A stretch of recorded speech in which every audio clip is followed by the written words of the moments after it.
Hi guys, hope you are all doing well on this Tuesday.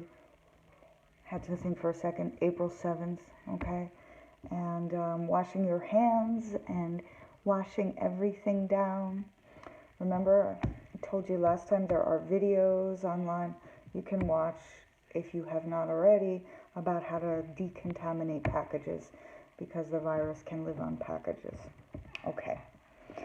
So, on to today's lesson, and I might be splitting this up actually into two. This first one will be a combination of pathos and logos and a little bit of ethos. So, it will be a continuation of an expansion on the last lecture. Okay, so we know pathos, that's emotion, right? And, one way to remember it, to look at the etymology or the root of the word, pathology, pathetic, right? These are all words that relate to emotion. So pathos is emotion. That could be anger, fear, sadness, joy, excitement. Okay, you're bringing that emotion to your writing, and hopefully you're evoking that emotion in your reader. So, I'm going to use an analogy here because I don't eat meat. I'm going to use a tofu analogy. Okay. Sorry, I just saw a little alert. So, the tofu analogy. Think of the tofu as your logos. Okay, this is like the meat of your piece. It's what you're saying, the claim you're making, the logic you're using. And we will get into logos in more depth in the next lecture or one of the next lectures. So logos is the tofu. The pathos is the sauce. And tofu is actually a really good analogy here because I don't know if you know, but tofu absorbs whatever you cook in it. So if you cook it in tomatoes, it tastes like tomatoes.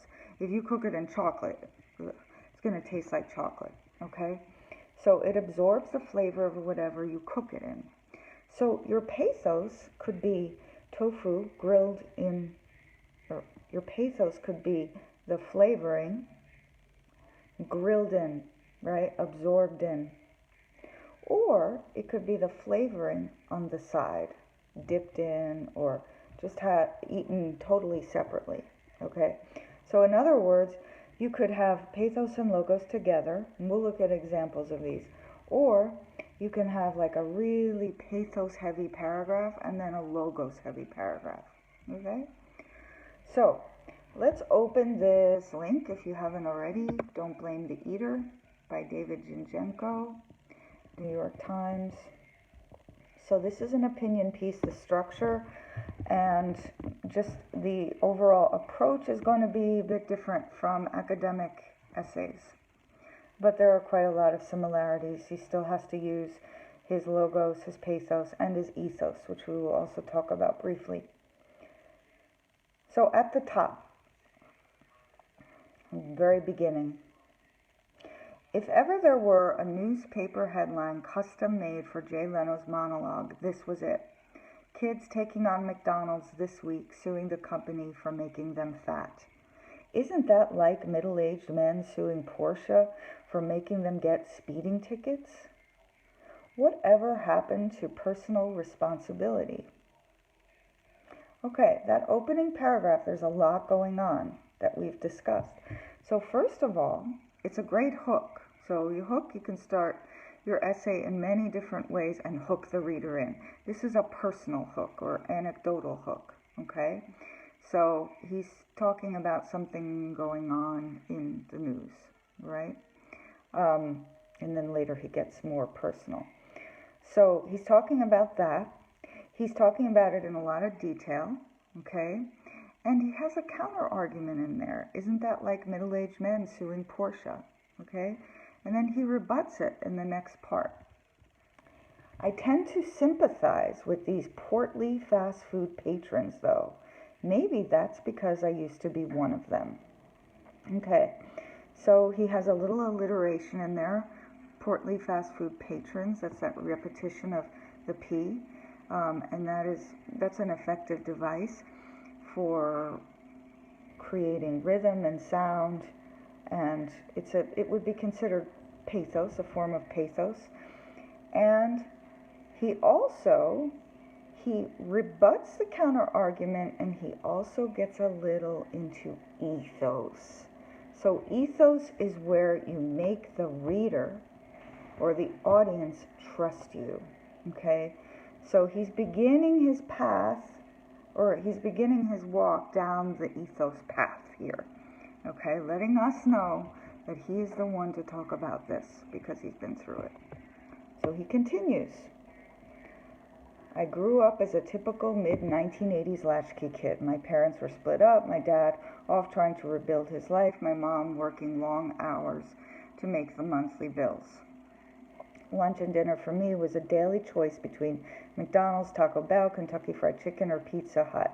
Then as now, these were the only available options for an American kid to get an affordable meal. By age 15, I had packed 212 pounds of torpid teenage tallow on my once lanky 5-foot frame. Okay, so again, a lot going on here. He has a continuation of ethos. He's letting us know he's been through this. So he's the one who can talk about it with clarity and expertise. Also, he has his pathos in here, okay? He's evoking a lot of emotion here, telling us that, by age 15, he had packed on all this weight, telling us about his upbringing, okay, and trying to pull us in emotionally. He uses a little bit of alliteration, which is really nice. Torpid teenage tallow, okay. Now, he goes on a little bit more about the personal, but we're going to skip that paragraph and go to the following paragraph that begins before 1994. Before 1994, diabetes in children was generally caused by a genetic disorder. Only about 5% of childhood cases were obesity-related or type 2 diabetes. Today, according to the National Institutes of Health, type 2 diabetes accounts for at least 30% of all new childhood cases of diabetes in this country. I think it's much higher now. This is an old article. So here he gets into what? He has his facts, he has his statistics. This is logos. But you can also see this as having pathos kind of grilled in, okay? It's soaked in pathos because these are upsetting statistics. These are statistics that are supposed to evoke maybe anger, maybe upset of some type in the reader, okay? So whenever you talk about kids, that's a sure way to evoke emotion. For example, in commercials, they use kids and animals, right? So this is generally this is genuinely an example of pathos as well as logos. So this is an example of how to combine the two. So it's that tofu grilled in the sauce, okay? All right. Now, I want to go down,